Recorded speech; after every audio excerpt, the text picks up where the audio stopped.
Hello दोस्तों, स्वागत है आपका बिहार पाठशाला में। आज के इस वीडियो में हम बात करेंगे ल्यूसेंट जीके की लेक्चर 7, जो परीक्षा के लिए बेहद महत्वपूर्ण है, तो वीडियो को अंत तक ज़रूर देखें। लेक्चर 7 में हम देखेंगे विदेशी यात्रियों से मिलने वाली प्रमुख जानकारियाँ।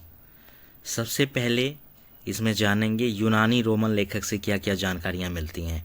टेशियस ईरान के राजवेद थे। कहाँ के राजवेद थे? ईरान के। राजवेद मतलब राजा का चिकित्सक थे। उसने भारत के बारे में कुछ विवरण लिखे। उसके द्वारा लिखी गई भारत की जानकारी अविश्वसनीय मानी जाती है। किनके द्वारा? टेशियस, जो ईरान के राजवेद थे, मतलब राजा के चिकित्सक थे, इनके द्वारा भारत की जानकारी अविश्वसनीय मानी जाती है, क्योंकि उसमें वो वर्णन करते हैं अधिकतर आश्चर्यजनक और काल्पनिक कहानियाँ के पाई जाती हैं। दूसरा हम देखेंगे यूनानी रोमन लेखक हेरोडोटस इतिहास का पिता भी कहा जाता है। हेरोडोटस को इतिहास का पिता कहा जाता है, यूनानी रोमन लेखक।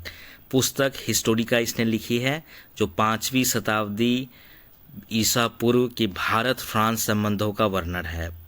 भारत फारस संबंधों का वर्णन है।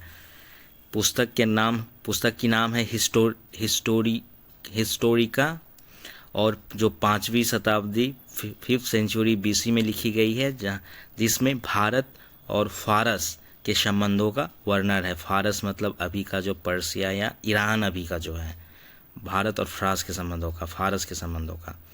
लेकिन उसका विवरण भी अनुश्रुतियों और अफवाहों पर आधारित है। लेकिन जो भी हिस्टोरिका में लिखी गई है, उनके विवरण भी अनुश्रुतियों, सुनी हुई और अफवाहों पर आधारित माना जाता है। तीसरे जो सबसे इम्पोर्टेंट है, वो सिकंदर के साथ आने वाले कुछ लेखक थे। उनका नाम है नियार्कस, ओनेसिक्रिटस, अरिस्टोबुलस।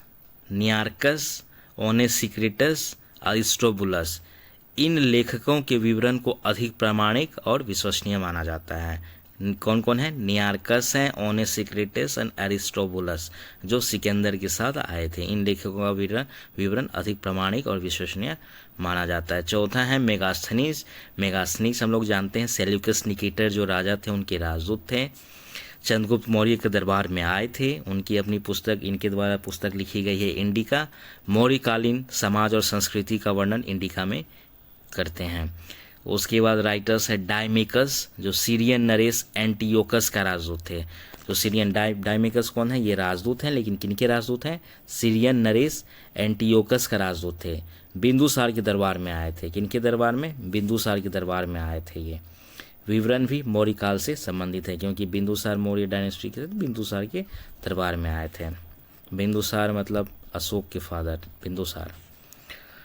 डायनोसियस, ये मिस्र के राजा टोलोमी फिलाडेल्फस का राजदूत था। मिस्र जो अभी के इजिप्ट है, उसके राजा टोलेमी फिलाडेल्फस का राजदूत था। कौन? डायनोसियस। मिस्र के राजा टोलेमी फिलाडेल्फस का राजदूत था। ये अशोक के दरबार में आए थे। किनके दरबार में आए थे? अशोक के दरबार में, जो बिंदुसार के बेटे थे, अशोक के दरबार में आए थे।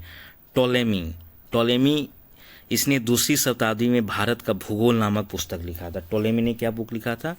2वीं शताब्दी में भारत का भूगोल नामक पुस्तक लिखी थी।